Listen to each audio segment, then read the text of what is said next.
あの世行き直前のやつが家にいると、辛気臭くて嫌だ。これ以上在宅看護は許さない。母が末期がんにかかると家から追い出し、最後を見とったのは姉妹だけ。そして父のがんが発覚すると自分の介護を押し付けて、こんな仕打ちに泣き寝入りしなきゃいけないの？そこへおじが、そろそろあのバカに本当のことを教えてやろう。私の名前は八重、21歳。地元の公立大学の3年生。一つ年下の大学生の妹さえと、父、母の4人家族。こう言うと、至って普通な家族みたいなんだけど、私と妹は父のことが大嫌いだった。父は専業主婦の母を明らかに見下し、家族のことで時間やお金を使うことを嫌がった。母は今で言うところのワンオペで家事育児をこなし、常に忙しそうだったけど、家族には疲れた顔を見せずに、いつも笑顔で明るかった。私たち姉妹はそんな母のことが大好きで、そして母を大事にしない父のことが大嫌いに育った。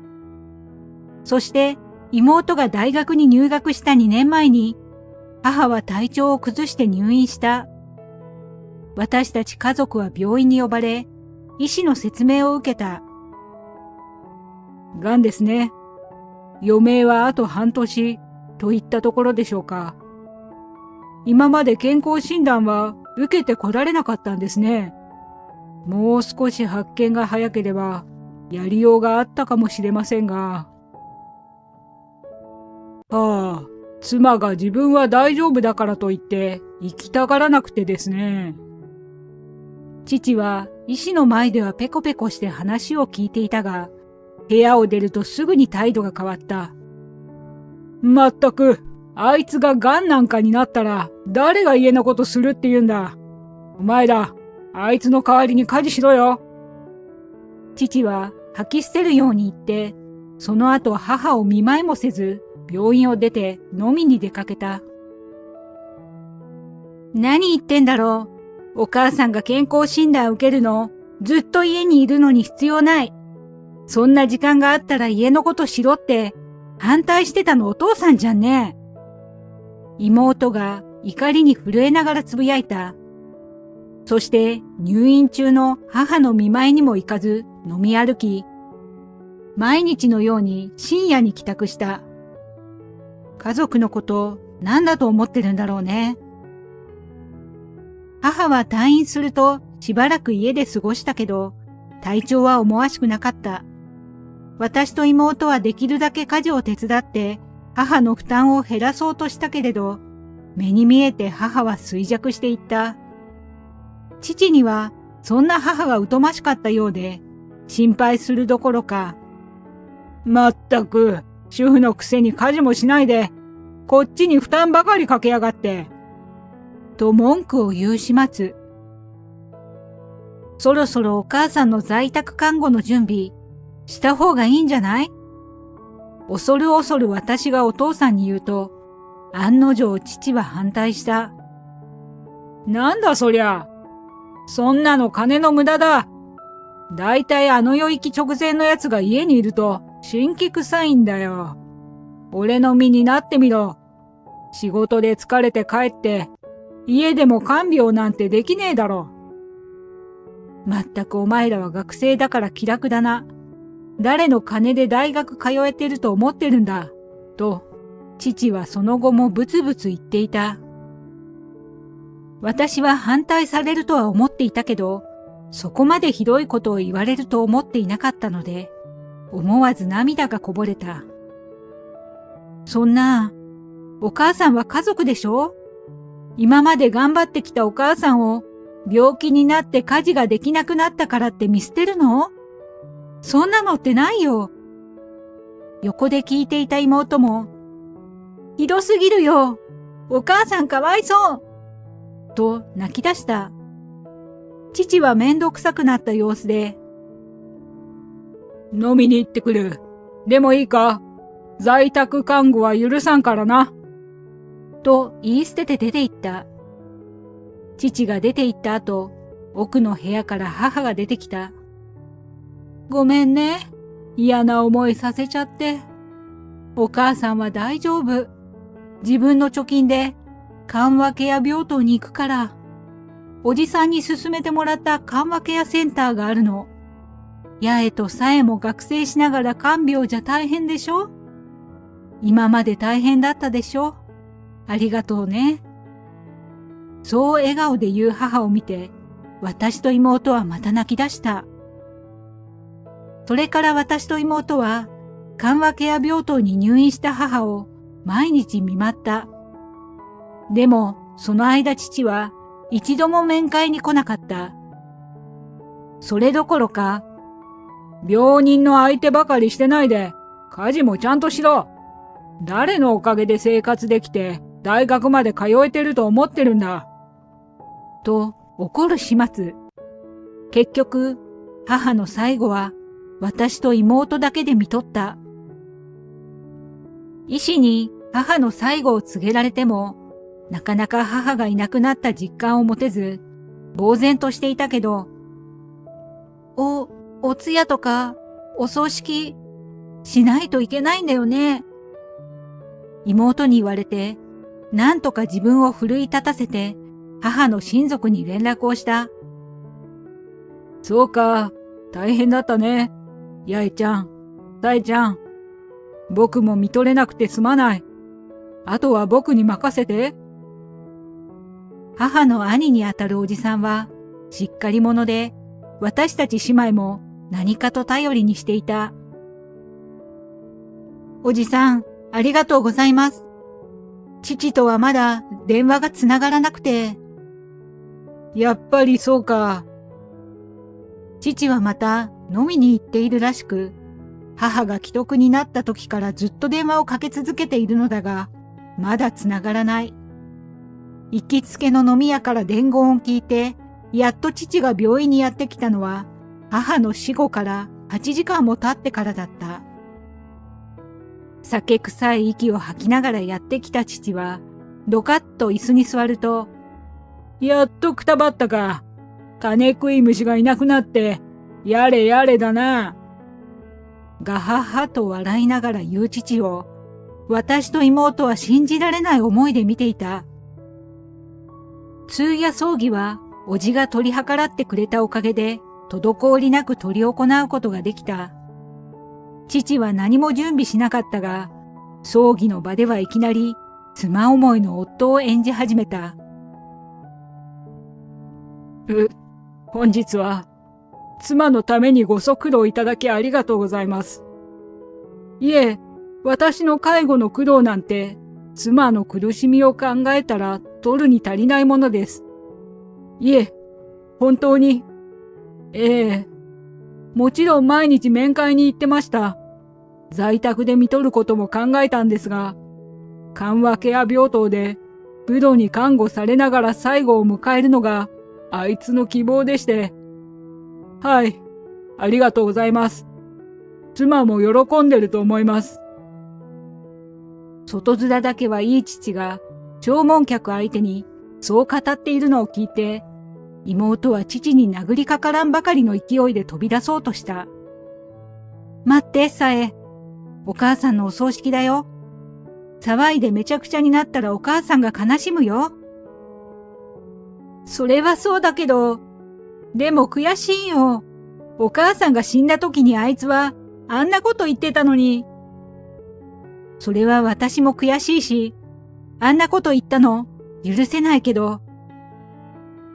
私たちがうつむいて必死で怒りをこらえていると、母の兄であるおじが近くに来てくれた。八重、さえ、僕も聞いていたよ。悔しいだろうけど、僕は全部わかってるから大丈夫。何かあったら僕に連絡してくれ。おじさん、ありがとうございます。おじさんの言葉で私たちは少し救われたような気がして、その日は母を送るのに集中することができた。その後、私たちは母の遺品を整理しながら、父とはなるべく関わらないようにして過ごした。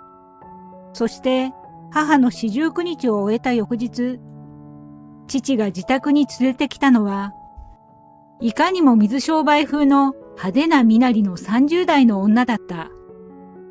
はじめまして。甘ったるい声で話す女の肩を抱きながら、父が言い放ったのは、俺の恋人だ。これから一緒に暮らすからな。お前らも仲良くな。何言ってんの？お母さん亡くなったばっかりなのに、もう違う女連れてきて、一緒に暮らすなんて無理だからね。お前ら何様だ？ここは俺の家だ。嫌なら出て行け。学費だけは出してやるが、もうお前ら俺に関わるな。俺には俺の人生があるんだよ。もうこんなの嫌だ。泣き崩れた妹を支えながら、私は姉妹の部屋に戻った。そしてスマホを取り出し、おじの番号をダイヤルした。なんだと？あいつ、今度は新しい女を連れ込んだのか。人間のクズだな。うちに来るといい。今からでも大丈夫だから、すぐに荷物をまとめてきなさい。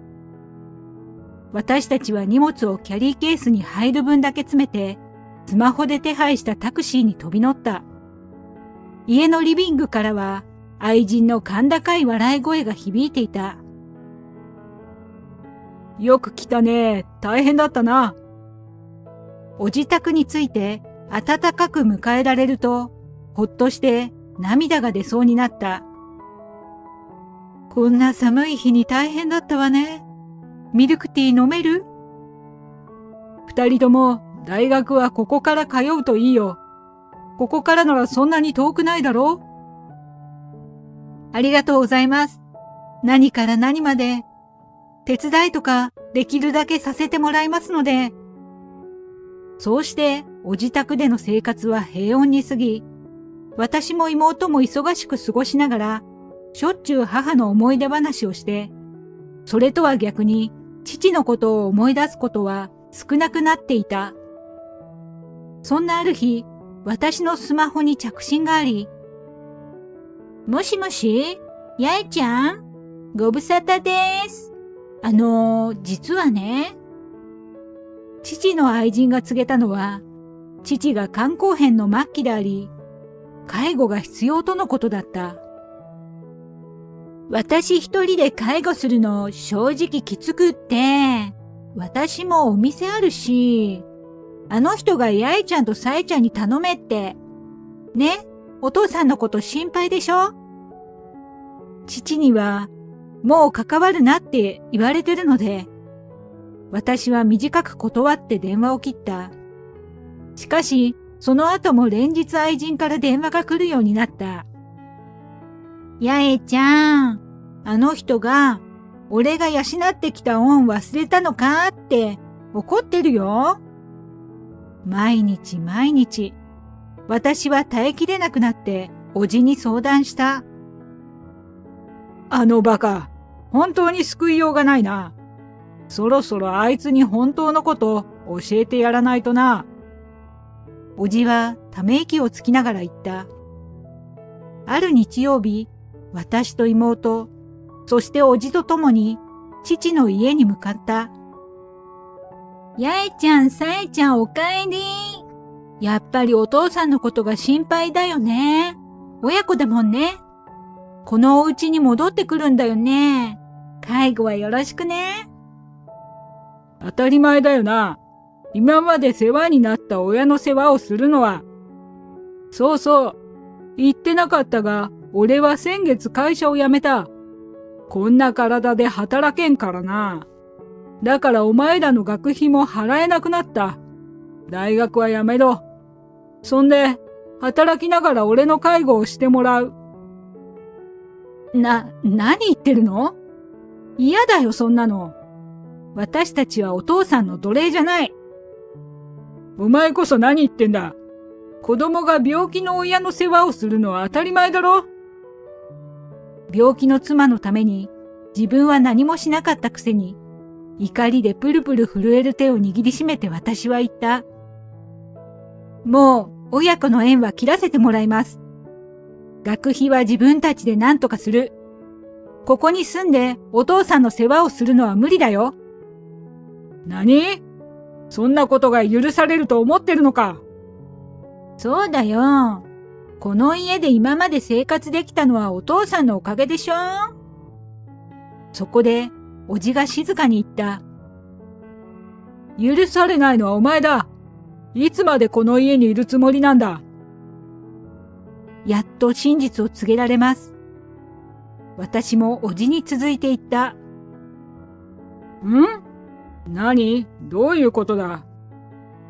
この土地と家は、僕らの父親からこの子たちの母に相続されたもので、名義はこの子たちの母親だっただろ？だからあいつが死んで、俺のものになったんだろ？俺は夫なんだから。父が声を荒げる。だからお前はバカなんだ。おじの言葉に、父の顔は真っ赤になった。もともと父は切れ者のおじにコンプレックスを抱いていたようなので、なおさらだった。亡くなった妻の持ち物が自動的に夫のものになるわけないだろう。おじは吐き捨てるように言った。妹は遺言を用意して弁護士に託していたんだ。この家は今八重の名義になっている。お前らこの家に住む権利はない。切れ味鋭いおじの言葉がさらに続いた。お前は妹のことを専業主婦で金食い虫だと馬鹿にし続けていたな。しかし、お前は家にちゃんと生活費を入れていたのか？飲みに使って入れてないこともあっただろう。その間、妹はどうやりくりしてたと思ってるんだ。それは家にいるから節約してやりくりしてるんだろうと。本当にバカだなお前は。やりくりできるほどの額もなかっただろうに。妹は投資で収入を得て、その収入で家計をやりくりしていたんだ。そのことも知らずに自分のおかげで生活できていると思ってたんだな。そういうことだからお父さん、この家は今私のものだから。今、不動産屋に売却先を探してもらっているところ。だから出てってもらえる？私はなるべく感情を入れないようにして告げた。そんな、会社も辞めて収入もないのに、今家までなくなったら。父の真っ赤だった顔が今度は青くなった。わかった。俺が悪かった。謝るから、この家には住ませてくれよ。俺たち家族、また前みたいに暮らそう。別人のようにうなだれて言う父に、私は今まで言いたくて言えなかったことを言った。お断りします。お母さんがいないこの家に未練はないよ。あの世行き直前の奴がいる家なんて、辛気臭くて嫌だ。だったっけ？その言葉、そのまんまお返しします。妹が横で大きくうなずく。もうお父さんに会うことはありません。そうきっぱりと言って、私たちは母との思い出が詰まった家を後にした。その後、父の不在時にこっそり妹と荷物を取りに行った時に、近所のおばさんから聞いた話によると、最近住み着いてたあの派手な女の人、もう出て行ったみたいよ。あとうちの主人がお宅のお父さんを病院で見かけたって言ってたけど、ヨレヨレのパジャマ着て、売店で金がないから何も買えねえってブツブツ言ってたって。お父さん大丈夫なの？好奇心で目をキラキラさせたおばさんに曖昧に返事をしながらすぐにその場を去ったけど、妹と後で、自業自得だよね。ざまあ見ろだよ。と言い合った。あんなに優しかったお母さんに、あんな仕打ちした罰だよ。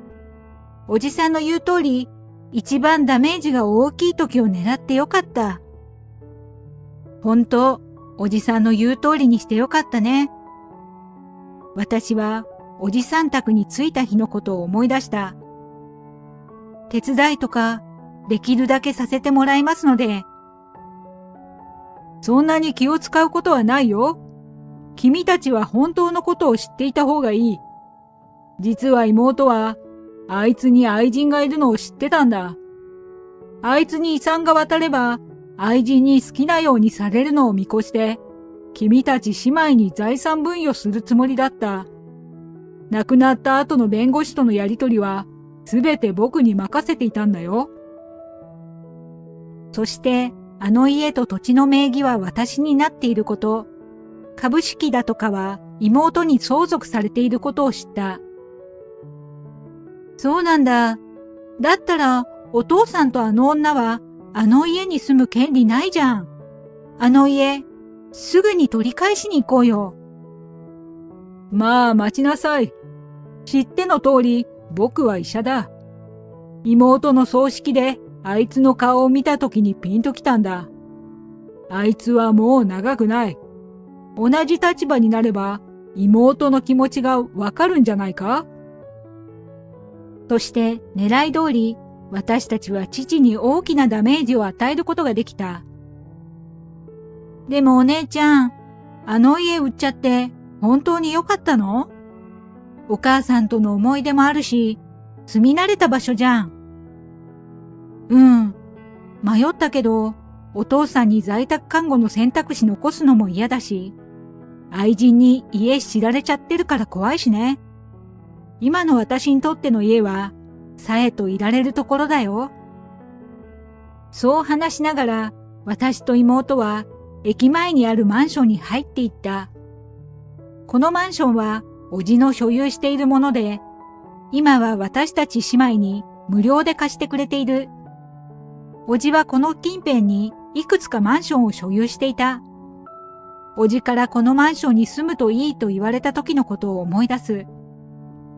そんな、おじさんにこれ以上ご迷惑はかけられません。私たちは、おじの申し出を断ろうとしたが、いいや、せめてそれくらいさせてくれ。学生の君たちからお金は受け取れないよ。自分たち夫婦には子供がいないから、君たちを子供のように思っている。甘えてくれたら嬉しいよ。ありがとうございます。これまで父のことで苦労してきたのを思い出し、ふと目頭が熱くなった。君たちの学費も本当は出してあげたかったんだが、本当にいいのかい？自分たちで払うってことで。はい。母の残してくれた家や株式を売却したら、残りの学費を賄えるくらいあったので。本当、お母さんのおかげだね。妹も目を潤ませていた。天国のお母さんを安心させるためにも、前向きに生きていかなきゃ、だね。私と妹はうなずき合った。そんなことを思い出しながら、妹とマンションの部屋に入ると、母の写真と目が合った。その笑顔は、これでよかったんだよ、と言っているみたいに思えた。